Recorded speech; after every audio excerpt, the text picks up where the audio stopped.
제 13장. 아모스의 아들 이사야가 바벨론에 대하여 받은 경고라.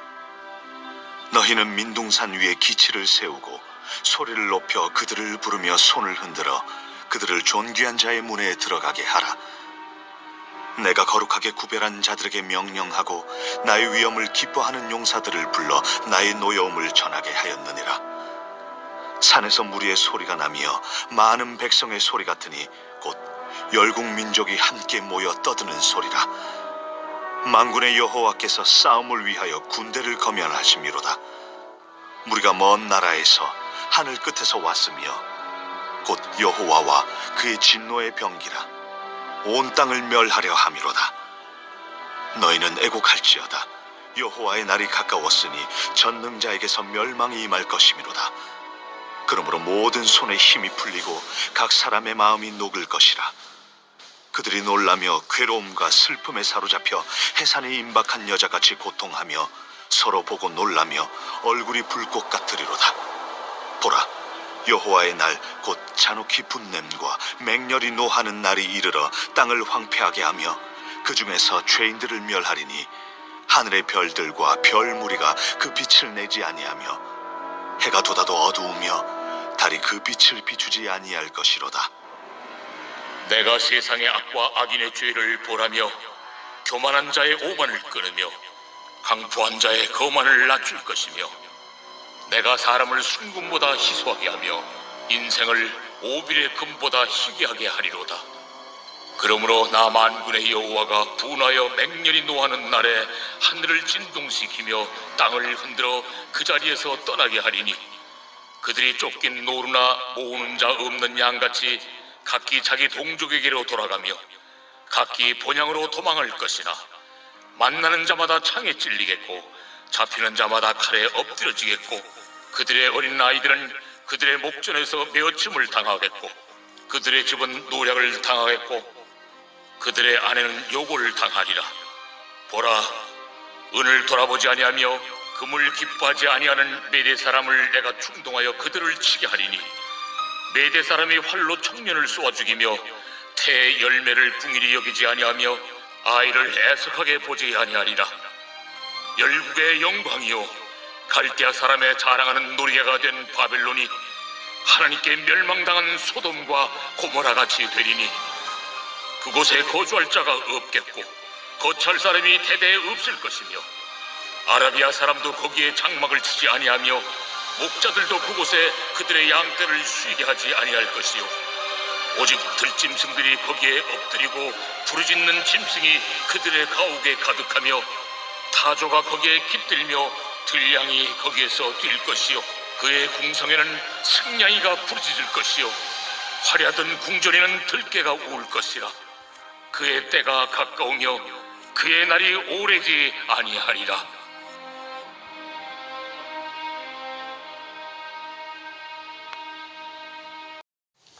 오늘 본문 이사야서 13장부터 23장까지는 이방 민족들에 대한 심판이 예언되고 있습니다.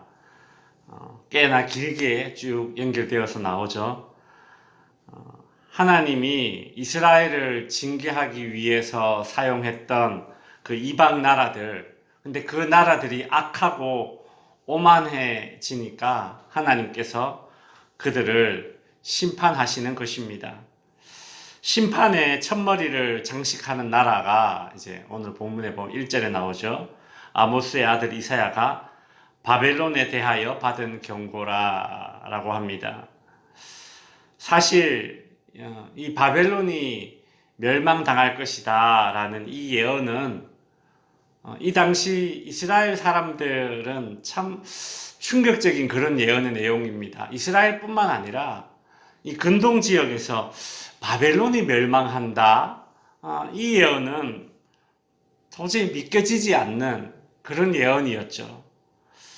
왜냐하면 이 당시에 이제 아수르라는 제국이 엄청 이제 강성한 나라였는데, 근데 그 강성한 나라였던 아수르를 무너뜨린 나라가 바벨론 제국입니다. 그러니까 이 바벨론 제국은 너무 강대국이었습니다. 근데 이 강대국이 하나님의 심판을 받아서 멸망한다? 참 좀처럼 믿겨지지 않는 것이죠. 저렇게 강한 나라가 어떻게 망한단 말인가? 근데 그런 바벨론이 어떻게 하나님의 심판을 받게 됩니까? 5절에 보면 먼 나라에서 무리가 와서 하늘 끝에서 와서 곧 여호와의 진노의 병기라고 하죠. 온 땅을 멸하러 함이로다.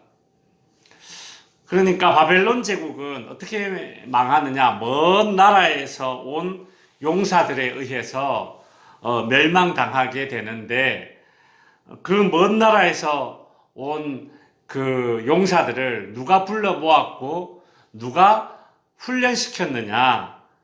하나님이 그 용사들을 불러 모았고 하나님이 그 먼 나라에서 온 용사들을 훈련시키고 있는 그런 모습으로 오늘 본문이 비춰지고 있지 않습니까? 마치 하나님이 군대의 대장처럼 그렇게 이제 묘사되어져 있고, 그 먼 나라에서 온 이 용사들은 이제 검열을 받으면서 마치 이렇게 바벨론을 무너뜨리기 전에 이렇게 전쟁을 준비하는 그런 모습으로 오늘 본문이 비춰지고 있습니다.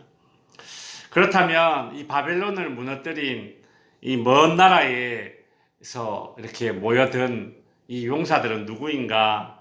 오늘 본문에서는 메대라고도 하는데, 훗날 이것이 이제 페르시아입니다. 페르시아.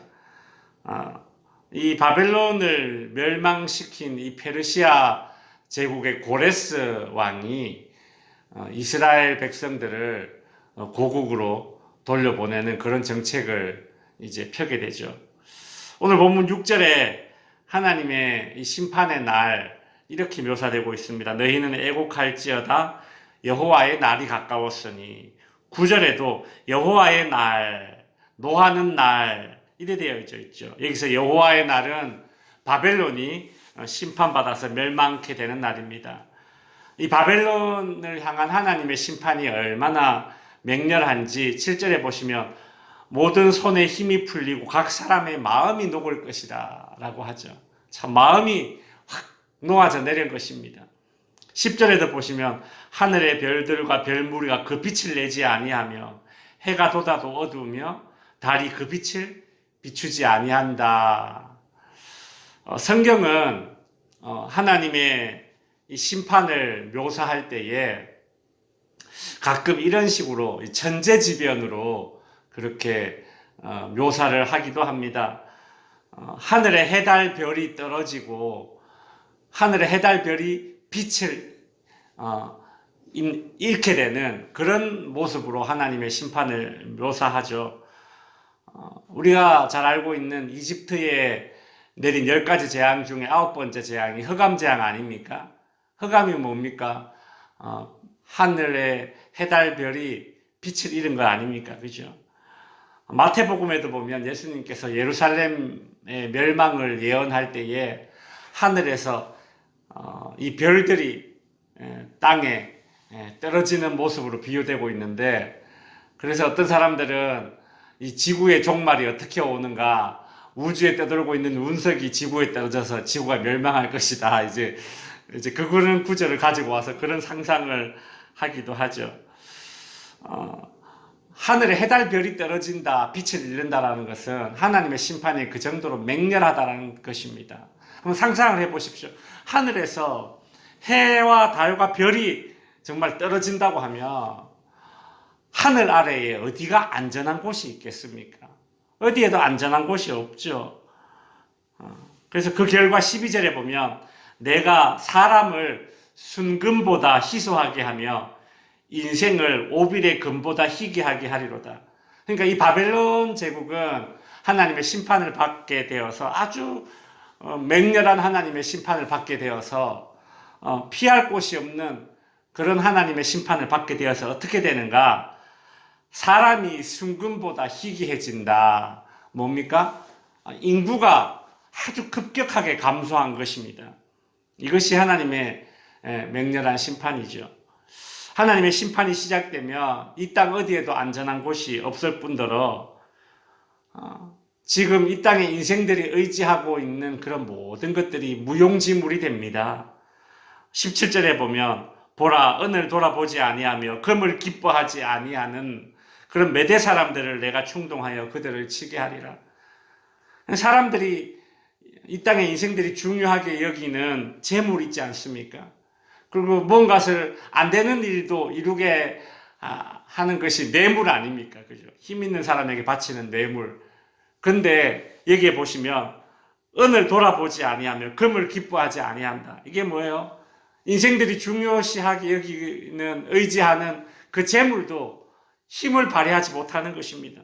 뇌물을 써도 소용이 없다라는 것이죠. 인간의 그 어떤 수단도 하나님의 심판의 날에는 도움이 되지 않는다. 지금 그 얘기를 하고 있습니다. 이것이 하나님의 심판의 특징이죠. 하나님의 심판의 특징은 피할 곳이 없으며 그 어떤 인간이 의지하던 것도 도움이 되지 않는 것이 하나님의 심판의 특징으로 지금 바벨론에 내릴 심판의 특징으로 그렇게 묘사되고 있습니다. 그렇게 맹렬한 하나님의 심판으로 인해서 바벨론 제국은 어떻게 됩니까? 여러분 지금도 이 바벨론 제국이